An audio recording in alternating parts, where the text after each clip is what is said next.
What we did is we analyzed companies with heavy reliance on profit metrics and companies that have a broader range of metrics that use growth as well and other metrics. And we found that in the year 2014, when we did that the first time, we even published it in the NZZamSonntag, that companies that have a broad, only profit-related metrics, the red ones, they perform worse on all aspects. Not just revenues, you also make less profit and you have worse shareholder returns.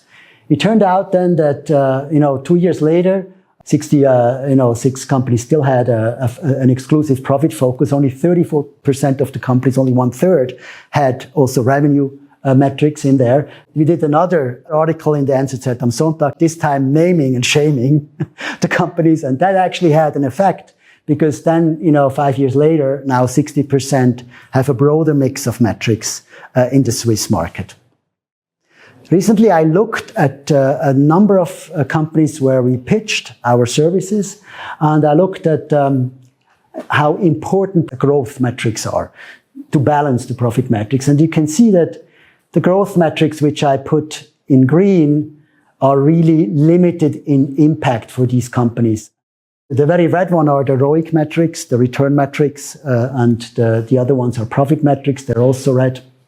And you can see that if you look at the average is of revenue, of growth incentives in compensation contracts today is only 20%, and the rest actually is profit. PwC, with whom I work closely together, analyzed all Swiss companies and came to exactly the same conclusion. So even today, profit dominates executive pay, despite the problems I've mentioned. The point I want to make here is profit is a really bad performance metric. What people forget is that investments take time. The hockey stick. If there's a hockey stick in your business, you cannot use profit or return metrics as metrics because they assume that you make a profit right away. Otherwise, why should managers or executives invest?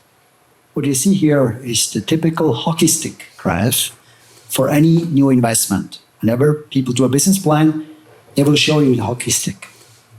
So the cash flow first goes down because there's an investment and it needs to be recuperated until it hits a corner and it goes back up, and eventually it should actually be a lot higher than at the beginning.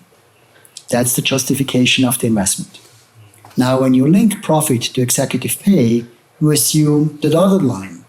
You assume that from the time you do the investment, there is an immediate profit right from start. And that's just not realistic.